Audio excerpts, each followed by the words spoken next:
Oh, I'm sorry, I didn't see you over there. I didn't know you were stopping by. I was just finishing some spring cleaning. It's a sign to ward off other predators. I'll come down to you. Yeah. What? Oh, well, how did you come from down there? Whoa, is he some sort of magician? Nope.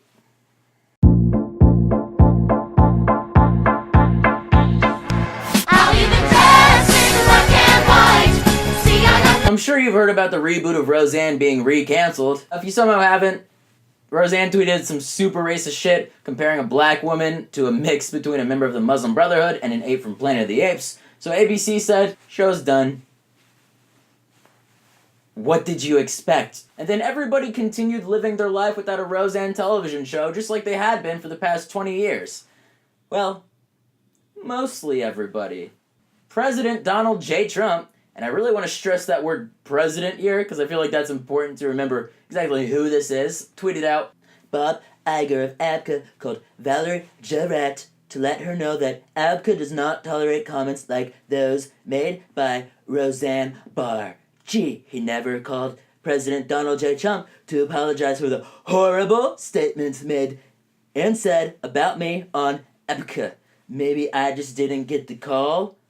Or maybe you don't deserve it, you fucking Chester Cheeto Bukkake aftermath. You are the President of the United States! Why are you involving yourself with the reboot of Roseanne being canceled? Why do you care? Don't you have better shit to... Well, actually, yes, you do have better shit to do. And if you have to involve yourself, if you have to make everything about you, why can't you just take the easy route with this? Just say, yeah, racism, not a fan. I know the best, I'm the best non-racist, everybody says it. The blacks, the yellows, the browns. Whenever it comes to white supremacists marching through downtown Charlottesville, it's very fine people on both sides. Whenever it comes to Roseanne Barr tweeting about a woman looking like a cross between a member of the Muslim Brotherhood and an ape from Planet of the Apes, it's, hey, where's my apology? They gave one to the Muslim monkey. Valeria J. Rett. Ebonics. I'm the best. I know the best. Ebonics. So of course, after Trump put out this tweet sticking up for patriotism, the evil mainstream media viciously attacked Trump like the story-hungry piranhas they are. But have no fear, fellow centipedes. America's favorite little rotted jack-o'-lantern came to explain to all these liberal snowflakes exactly what Bigley D meant with this tweet. The president simply calling out the media bias. The president is the president of all Americans. He's focused on unemployment being at the lowest since 2000, opportunity investment zones, an opioid initiative to combat a crisis. He's simply pointing out the bias. Sarah, much like your eyes, your answers are all over the place. I know it's hard to keep it straight because you can't even see straight and you don't know which way is up because as far as your eyes are concerned, the other one is wrong. But can't you just keep it together for 1 second? You cross-eyed abomination. I don't get how you got this wrong. This was such an easy win for you. All you had to do was disavow racism. But you know what? It's easy to go on and on about how stupid Donald Trump is. Let's focus on how stupid his legal team is. The New York Times published a 20-page memo that was written by Donald Trump's legal team, which at the time of its writing consisted of the human Vogon hybrid John Dowd and the Jesus-loving rock star Jay Sekulow. And when Jay and I Wish You Were Silent John aren't ripping licks for the Lord or torturing Martin Freeman with poetry, they're delivering memos on Trump's behalf to special counsel Robert Mueller. In this memo, which was originally delivered to Robert Mueller in January of this year, Trump's legal team filled out 20 pages the same way a high school student would use a thesaurus to turn a 5-page paper into a 10-page paper. So while they touch on multiple topics throughout the entire memo, every argument they make against the special counsel's investigation follows the exact same algorithm. They explain how Donald Trump isn't guilty of anything. People are just misunderstanding his best words or misinterpreting whatever he's saying. And then even if he were guilty, he can't actually be guilty because he's the president, and presidents can't be guilty, right? And that argument right there is the most concerning takeaway from this memo. The quote from the memo reads, "Remains our position that the president's actions here, by virtue of his position as the chief law enforcement officer, can neither constitutionally nor legally constitute obstruction because that would amount to him obstructing himself. And that he could, if he wished, terminate the inquiry or even exercise his power to pardon if he so desired." What Trump's attorneys are saying here is that there is absolutely no way Trump could be guilty of anything, including obstruction of justice, because he'd be obstructing himself, and if he felt like he could just terminate any investigation anyways, even if he did let one of these investigations go on for whatever reason, he could just pardon anybody involved. All the while, Trump continues to have some sort of senile breakdown on Twitter, raving on about witch hunts, and he's arguing that he has the right to pardon himself, even though he's supposedly not guilty of anything, so why even mention it? And all of that aside, the debate about a president pardoning themselves was already settled back in 1974. 4 days before the former president, Richard Nixon, resigned from office, the head of the Justice Department's Office of Legal Counsel, Mary Lawton, wrote a memo which states, "Under the fundamental rule that no one may be a judge in their own case, the president cannot pardon himself. Pardons might start going like flapjacks in the future to those near and dear to Trump, but at least we can sleep at night knowing that Trump can't jack himself."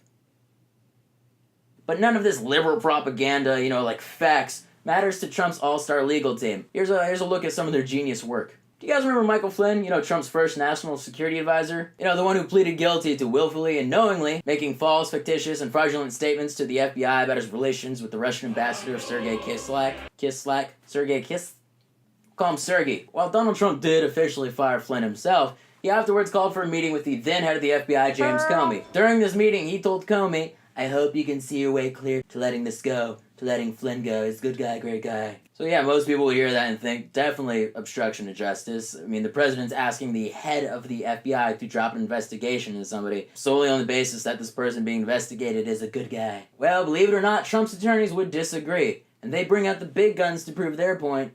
They cite Section 1505 of Title 18, United States Code, which reads, "As amended by the Victim and Witness Protection Act of 1982, forbids anyone from corruptly or by threats of force or by any threatening communication, influencing, obstructing, or impeding any pending proceeding before a department or agency of the United States or Congress." They continue, "Under Section 1505, a pending proceeding is limited only to agencies with rulemaking or adjudicative authority." So Trump's attorneys use all this legal mumbo-jumbo to make the argument no court has ever held that an FBI investigation constitutes a Section 1505 proceeding. As a matter of law, then the FBI's investigation of Lieutenant General Flynn was not, at the time of the president's comments as recalled by Mr. Comey, within the scope of Section 1505. So take away all the big words, and what does it mean? Well, it means that even if Trump had said the things that Comey says he has, even though he hasn't, he can't be guilty because it's the FBI and the FBI doesn't count. But what Donald Trump's attorneys failed to mention is Title 18, Section 1512, which was enacted in 2002, which criminalizes corrupt interference with investigations even before proceedings have actually begun,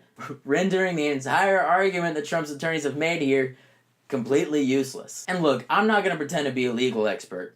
1, because I'm not, and 2, because these guys are doing plenty of that themselves. So what was the point of this entire memo anyways? What are they trying to accomplish here? Well, even Trump's dipshit team of attorneys who aren't aware of what actual law dictates realize that if Robert Mueller gets the one-on-one interview with Trump that he wants, it probably won't go very well for Donald. I mean, the man's Twitter page alone is as contradictory as the direction that Sarah Huckabee Sanders' eyes are looking. Not to mention that Trump is a bit of a gossip girl. Whether it's boasting classified details about Russia and the US clashing in Syria to a bunch of donors, or legally sharing job numbers ahead of time on Twitter, and more than likely to close family and friends, old loose lips just can't keep his Putin cockhole shut. He's even discussed classified intelligence during a White House meeting with, you guessed it, fucking Sergei! Hey Trump, how would you go ahead and add my French to your list of pardons? Because you can straight up eat my fucking turds. I'll even dance in black and white. See, I got nothing got to fight. Seriously, Sarah, you don't have to live this life. You don't have to work for this man.